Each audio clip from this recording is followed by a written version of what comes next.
pas rater la parole du Seigneur. Nous savons que pendant ces 3 jours, le Seigneur est en train de nous parler par son serviteur. Et nous voulons être parmi les bénéficiaires de la parole du Seigneur. Sois béni par cette parole que nous allons bientôt écouter. Amen. Amen. Amen.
est plus important que nos salaires.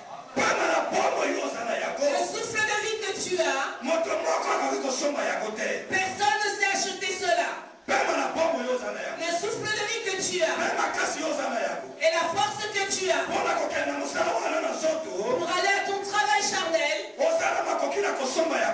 tu n'as pas la force ou les moyens d'acheter cela. Parce que si le Seigneur récupère le souffle, ton corps ne sait plus rien faire. Et ainsi tu dois emmener ton corps partout où le Seigneur a besoin de toi. Parce que nous entendons dans l'église de Dieu, vous devez nous enseigner. Nous voulons être enseignés. Mais chose étonnante que l'enseignement est prévu. Même les serviteurs de Dieu, même les anciens, même les fidèles, même ceux qui sont ici à la nuit, les 3 jours on ne les a pas vus. Comment veux-tu croître? Comment veux-tu être béni? Il faut avoir l'obéissance envers Dieu. Une autre fois tu entendras un séminaire. Ce serait bien et important pour toi d'abandonner toutes choses et de venir écouter. Parce que si tu n'es pas enseigné, tu ne sauras pas servir Dieu. Tu auras simplement des critiques à ta bouche. Ce qui t'emmènera tout droit à l'enfer. Ces conducteurs-là, ils ne savent pas conduire.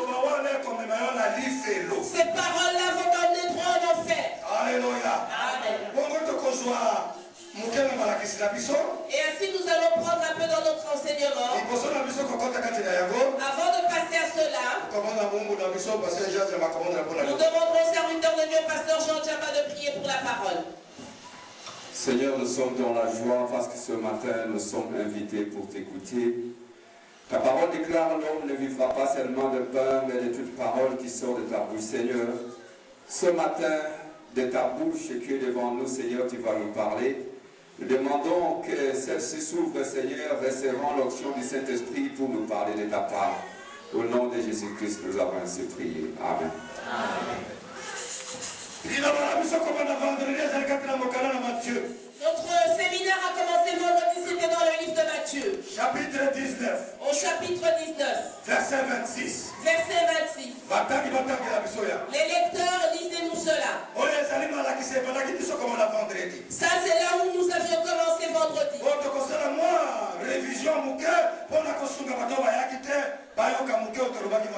Et nous allons faire une petite révision pour les absents pour qu'ils sachent quand même ce que nous avions fait. Nous allons prendre 5 minutes, 10 minutes pour les réviser et puis nous continuerons. Les lecteurs, qu'ils nous fassent la lecture. Matthieu 19, 6, la parole de Dieu nous dit ainsi. Jésus les regarda et leur dit: aux hommes cela est impossible, mais à Dieu tout est possible. Amen. Yesu atali bango mpe alobi na bango ete bato bakoki kosala yango te, nde Nzambe akoki kosala nyonso.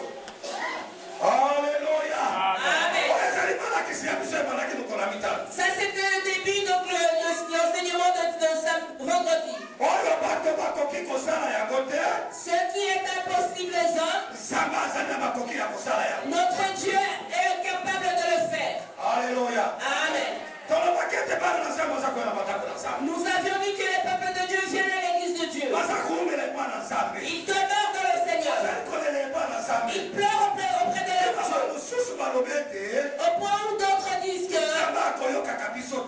Seigneur ne nous entend pas. D'autres accusent Dieu. Que c'est à cause de Dieu que je suis ainsi. Et le premier jour,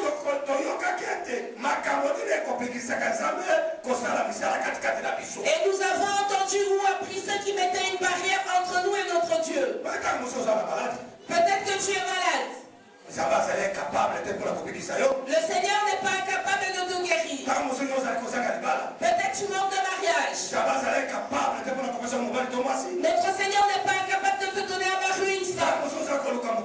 Peut-être tu cherches des papiers. Notre Dieu n'est pas incapable de te donner les papiers. Et ainsi, toute chose que tu as besoin, notre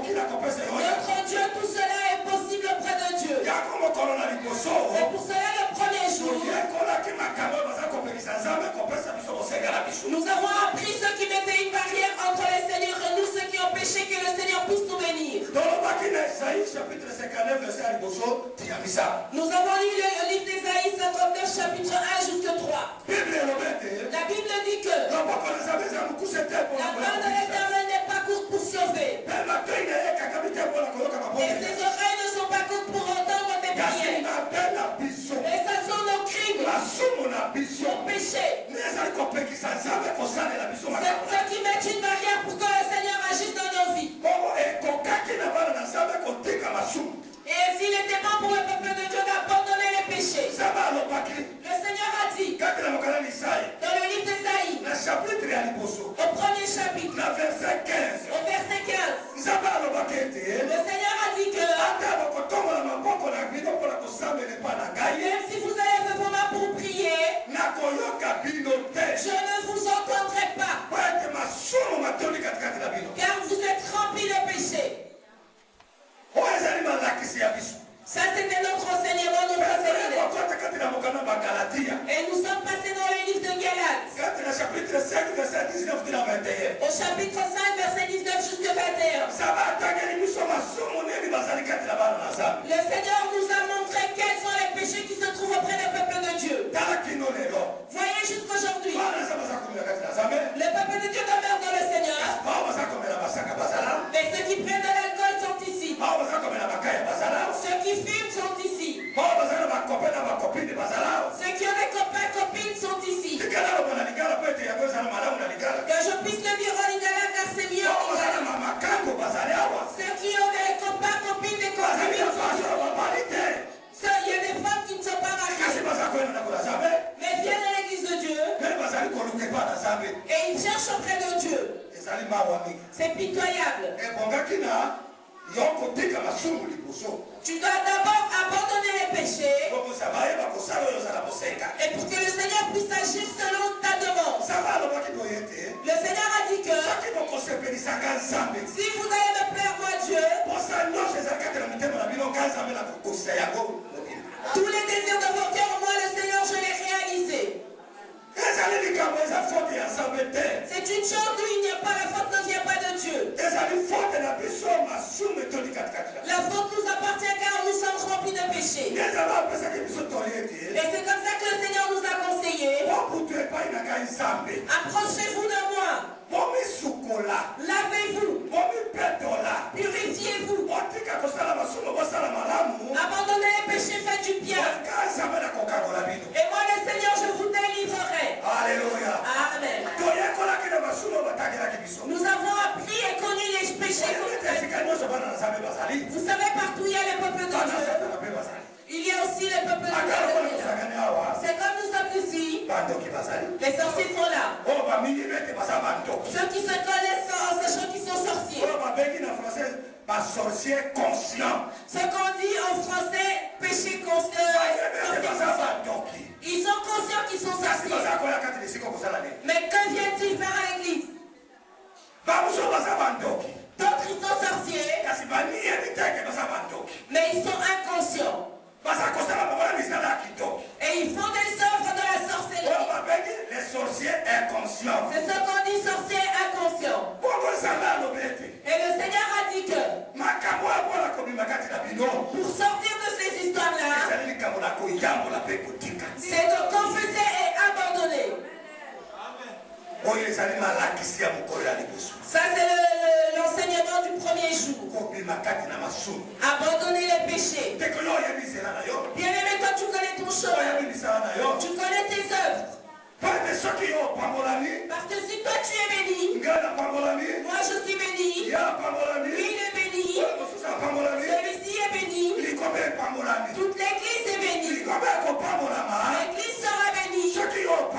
Si toi tu es béni, l'église qu'est-ce que c'est? L'église c'est toi, c'est moi, c'est nous tous qui sommes ici. Et ainsi si nous sommes bénis, c'est l'église qui est bénie. Mais quand tu es en chemin et l'église n'est pas bénie, est-ce que toi tu es béni? Parce que si toi tu es béni, l'église est bénie. Alléluia. Amen. Le deuxième jour, nous avons appris le peuple de Dieu. Quelles sont leurs attitudes devant toutes les tentations? Et ainsi nous avons appris le deuxième jour. Le peuple d'Israël, quand ils sont sortis d'Égypte, le Seigneur les a délivrés. Et le Seigneur les a fait sortir dans toute richesse. Car le Seigneur leur avait dit, avant de sortir, vous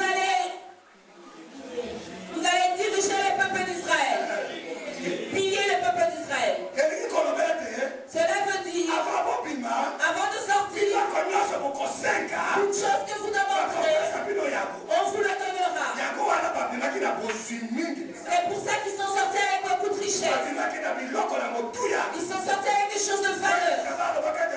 Car le Seigneur a dit, pillez-les. Car toute chose appartient à Dieu. Si le Seigneur dit aujourd'hui tu auras, tu auras. Et ils sont sortis dans la joie. Mais ils sont arrivés devant la mer Rouge. C'est une chose étonnante, bien-aimée. Ils se sont arrêtés pour se reposer devant la mer Rouge. Ils se sont retournés pour regarder derrière. Ils ont vu Pharaon avec toute sa troupe. Quand ils ont vu Pharaon, ils ont commencé à pleurer. C'est une chose étonnante, bien-aimée. Le peuple d'Israël avait oublié les miracles que le Seigneur avait fait. Ils avaient oublié les miracles que le Seigneur avait fait. Ils ont commencé à pleurer. Ils ont commencé même à tourmenter Moïse. Pourquoi nous as-tu fait sortir d'Égypte et nous emmener ici au point d'en mourir? Est-ce que là-bas en Égypte on manquait d'eau? Pour que tu viennes nous laisser mourir dans le désert. Ils ont oublié la façon que le Seigneur les a délivrés en Égypte. Même toi aujourd'hui, bien-aimé, quand les difficultés t'arrivent, tu oublies tous les bienfaits du Seigneur dans ta vie. Tu commences à murmurer pour Dieu. Comme toi tu es ici aujourd'hui. Est-ce que c'est pas la main puissante de Dieu? Comme toi tu es ici aujourd'hui. Est-ce que ce n'est pas la main puissante de Dieu? Si le Seigneur t'a enlevé de là au village, si le Seigneur t'avait laissé au village, est-ce que tu allais prier comme tu pries aujourd'hui? C'est pour cela que je donne l'exemple d'une maman. Elle est arrivée en Europe. Elle a dit quand j'arrive à la cuisine, je regarde mes prévisions dans le congélateur et le frigo. Et je regarde mes réserves de riz et semoule. Et je regarde le lait et le sucre. Et elle a dit papa, dès que je vois tout ce que j'ai comme provision, je n'ai plus faim, je reviens au salon. Car quand j'étais au village, toutes ces choses-là, je ne les voyais pas.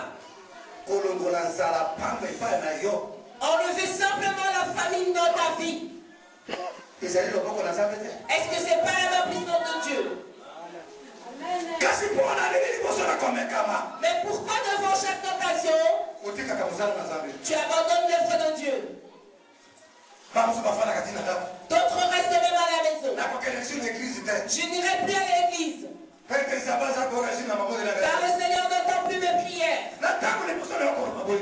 Quand toi tu parles ainsi, bien-aimé, observe-toi bien. Est-ce que ta vie est correcte devant le Seigneur? Et devant toute tentation, et c'est là où les hommes se disent le Seigneur n'agit pas.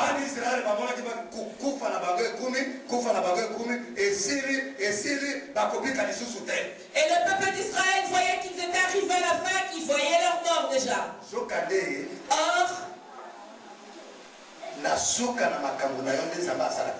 c'est quand tu arrives à la fin, quand tu es désespéré, c'est là où le Seigneur commence à agir.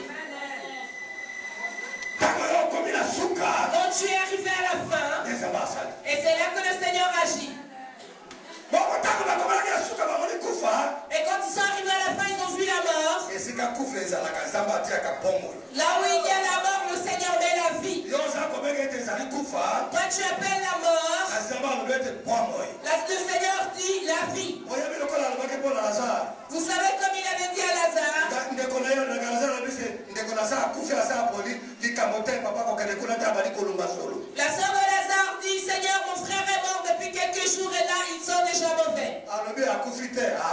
Il a dit, il n'est pas mort, il dort. Mais ces paroles, si on te le dit, tu dois te dire que cet homme qui te parlait, une personne qui sent mauvais, et toi tu dis qu'il dort. Mais quand le Seigneur est arrivé devant la tombe, il leur donna qu'on enlève la pierre devant le tombeau. Et simplement cette soeur est venue. Seigneur, n'enlevez pas la pierre car ils sont mauvais. Elle ne savait pas que c'est Jésus qui avait la vie. On ôta la pierre. Et Lazare est ressuscité. Là où il y a la mort, et c'est là que le Seigneur met la vie. Là où il y a les difficultés, c'est là où le Seigneur établit la paix. Là où tu es désespéré, tu as la faim, et c'est là que le Seigneur agit.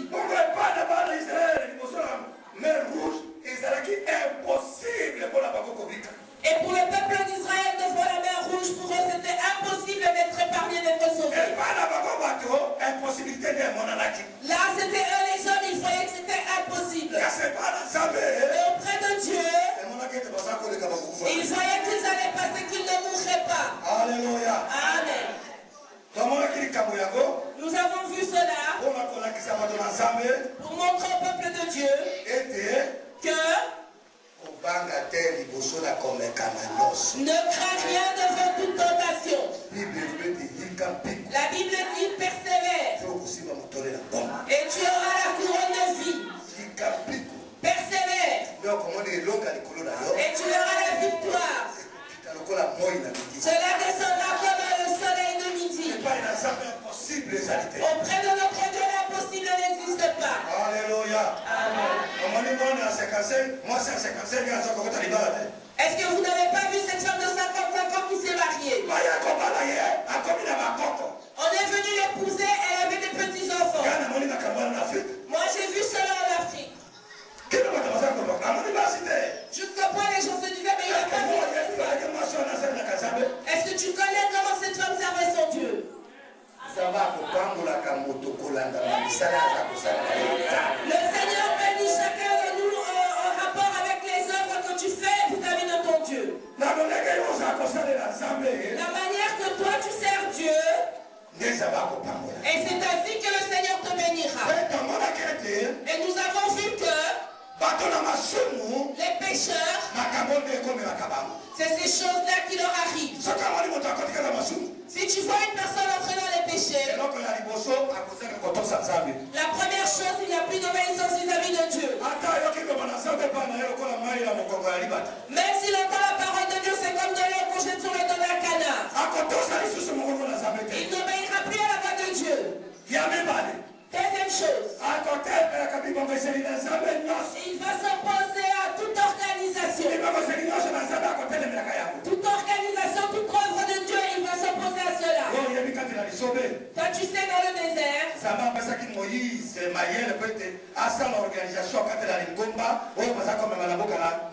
le Seigneur avait donné la sagesse et l'intelligence à Moïse pour pouvoir faire une organisation pour sortir ce peuple d'Israël. Il y avait les anciens, les serviteurs, chacun qui avait des peuples à diriger. Ça, c'était l'organisation que le Seigneur avait établie parmi eux dans le désert. Entre les mains de Moïse. Jusqu'au point où le Seigneur leur parlait et leur montrait les choses. Les choses étonnantes.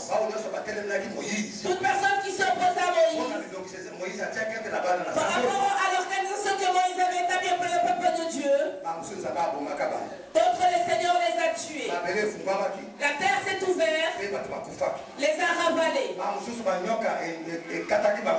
Et d'autres, les serpents les ont déchiquetés. D'autres, ils ont été malades. Parce qu'ils se sont opposés à l'organisation, à l'œuvre de Dieu. Même dans l'église de Dieu, là où nous sommes, il y a des organisations. Si moi je suis déjà ici, c'est le Seigneur qui m'a mis là pour vous conduire. Je vais vous dire la vérité. jour où vous allez voir que je me pose à maman vie qu'il ne faut pas me suivre. Si vous me suivez, et moi, et vous tous qui me suivez, nous allons droit à l'enfer. Laissez que le Seigneur organise ses œuvres. Le Seigneur qui l'a mis va aller à sa rencontre. Notre Dieu n'est pas bête. Si vous voyez que je m'oppose à maman Vico, ne me suivez pas, car j'ai péché. Le péché de la rébellion. Et si vous me suivez, vous tous vous serez les rebelles. Même eux qui sont ici derrière moi, s'ils s'opposent à moi, ne les suivez pas. Vous irez en enfer. Qu'ils attendent celui qui m'a mis là pour qu'il puisse m'enlever de là.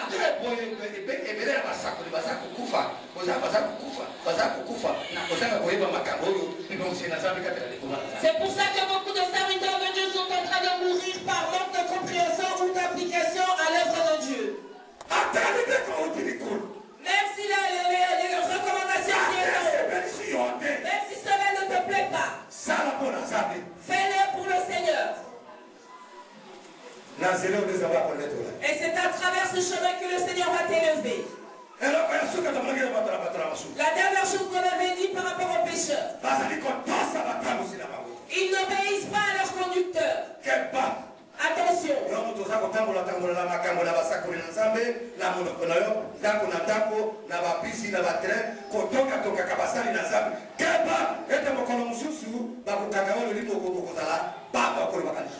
Toi qui te promènes en critiquant, en insultant les serviteurs de Dieu, fais attention car un jour le Seigneur reprendra la parole, tu deviendras muet.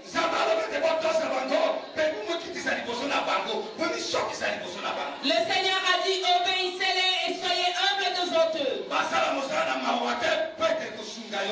Qu'ils ne me servent pas dans la tristesse car cela ne t'aidera pas. Alléluia. Amen. Et ça c'est ce qu'on avait dit.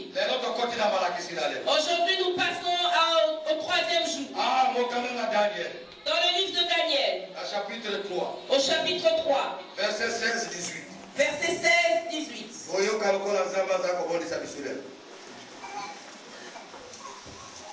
Mokana Daniel, chapitre 3, verset 16-18. Daniel, chapitre 3, verset 16-18. Verset 16 à 18. Shadrach, Meshach et Abed-Nego répliquaient au roi Nebuchadnezzar. Nous n'avons pas besoin de te répondre là-dessus. Voici notre Dieu que nous servons peut nous délivrer de la fournaise ardente. Et il nous délivrera de ta main, ô roi. Sinon, sache, ô roi, que nous ne servirons pas tes dieux et que nous n'adorerons pas la statue d'or que tu as élevée. Liga. Satalaka mpe Mesaka mpe Abednego bazongisaki na mokonzi ete Nebukadnezara tozali na kosenga na kozongisela yo eyamo na likambo.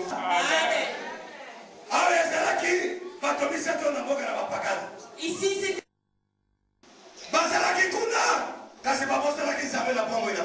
ils étaient là-bas, mais ils n'avaient pas oublié leur Dieu. Ils étaient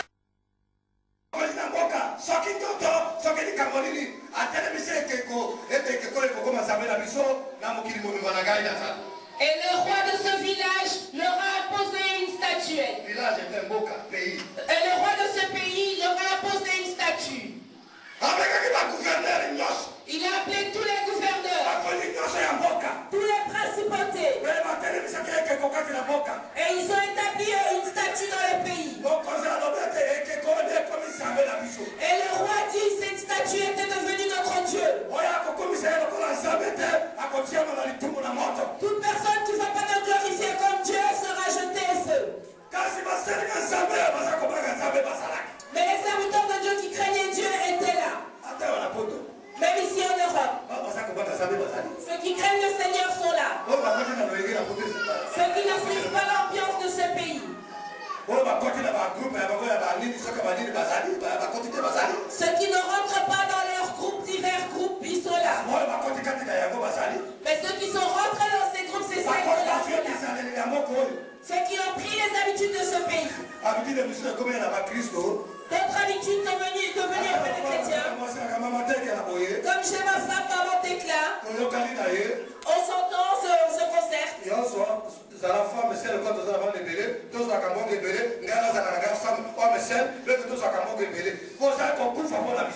D'autres se concertent comme mes femmes en disant toi ma femme, sois femme seule pour avoir plus d'argent. Ça c'est les mauvaises idées ou les mauvaises habitudes que nous prenons. Comme chez ma famille.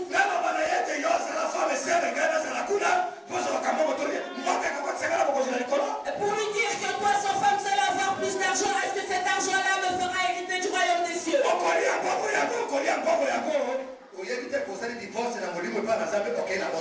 Tu auras cet argent, tu utiliseras, mais tu ne sais pas que tu as fait un divorce spirituel, tu feras en enfer.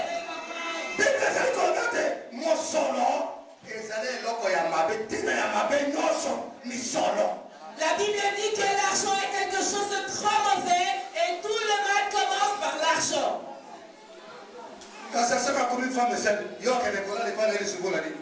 Si elle est devenue femme seule, pourquoi irais-tu encore dormir chez elle? Mais prends ta maison, va t'installer, laisse-ta seule avec les enfants.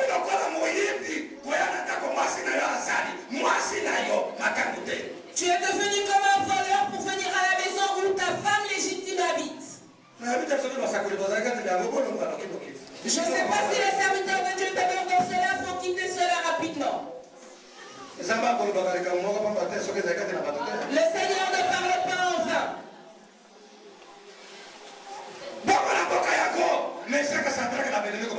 Et dans ce pays-là, il y avait Meshach, Shadrach et Abednego. Ils ont dit nous allons glorifier le Dieu d'Abraham, d'Isaac et de Jacob. Ce Dieu qui a créé les cieux et la terre et toutes choses. Nous n'allons pas nous prosterner devant la statue.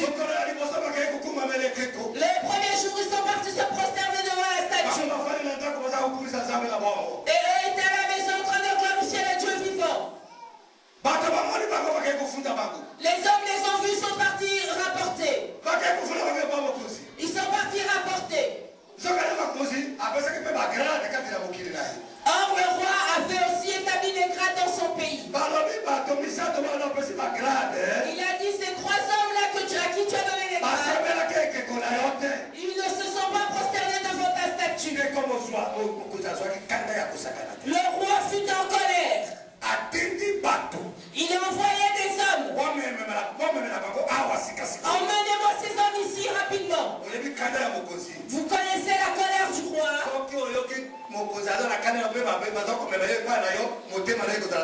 Si tu sais que le roi est en colère après toi et que ton mène auprès de lui, tu n'auras pas la paix.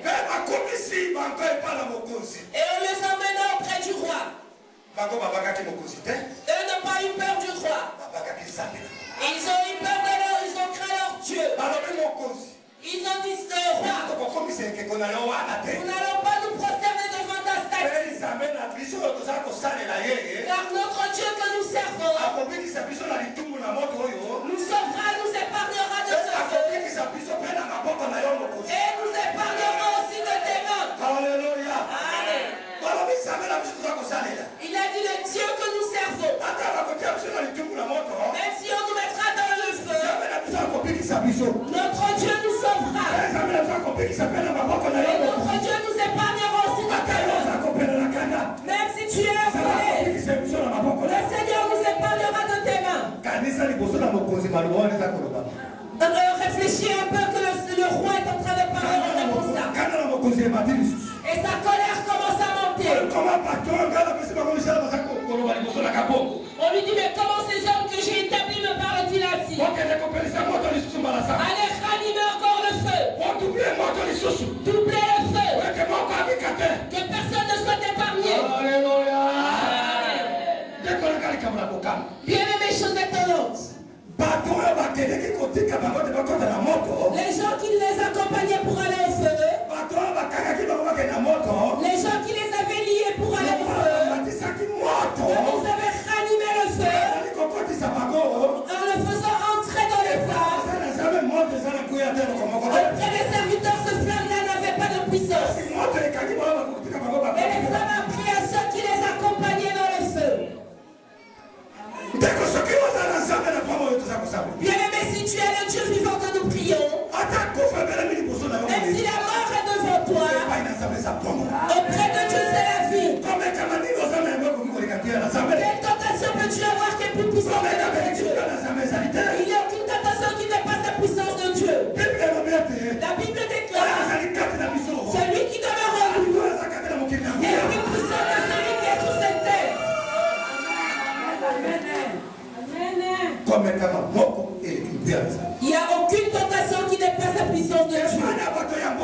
Ils se sont dit, comme ils sont rentrés dans le feu, ils vont mourir. Pour les hommes, ils allaient en mourir. Mais auprès de Dieu, ils seraient sauvés. Alléluia. Amen. Même si on est en train de faire des plans pour toi, comme j'entends parfois, cela me fait rire et m'attriste. C'est simplement à la fin de l'année que les hommes se souviennent de Dieu. Alléluia. Amen. Que je glorifie le Seigneur à la fin de l'année pour que les sorciers de ma famille ne puissent pas m'atteindre. Est-ce que les sorciers ont-ils un pouvoir sur ta vie? Et ils ne pourront rien te faire. Et ils ne pourront même pas s'approcher de toi. Car celui qui vit en toi n'acceptera pas qu'il s'approche de toi. Toi, tu ne connais pas l'histoire d'Élisée que nous avions dit hier. Élisée a envoyé des soldats qui viennent l'arrêter. Car il est en train de détruire tous les plans diaboliques.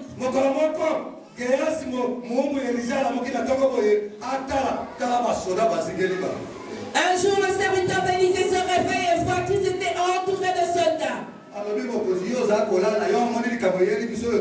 Il a dit, Seigneur, tu dors mais tu ne vois pas ce qui nous arrive.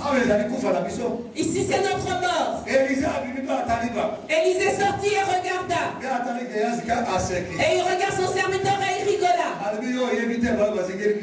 Il a dit, toi, tu ne vois pas ce qui nous entoure. Il a dit, Seigneur, ouvre-lui les yeux spirituels. Montre-lui les anges qui sont de l'autre côté. Pour qu'il puisse voir cela. Amen. Directement, le serviteur, les yeux se sont ouverts. Et qu'ils étaient entourés d'anges qui les entouraient avec des armes plus puissantes que celles des soldats. Celui qui demeure en nous et est plus fort que celui qui est sur cette terre. On les a liés pour les jeter aux flammes. Et tous ensemble avec ceux qui les avaient liés sont rentrés au feu. Et ceux qui les accompagnaient sont morts et eux ils dansaient dans les flammes. Ils commençaient à glorifier leur Dieu dans les flammes. Ils commençaient à chanter pour leur Dieu. C'est une chose étonnante. Le roi se leva. Il regarda dans les flammes. Il demanda à ses serviteurs, mais pourquoi n'avez-vous pas mis 3 personnes? Oui, on avait mis 3 personnes. Et je vois la 4e personne qui danse ensemble avec eux. Le Seigneur envoya l'ange.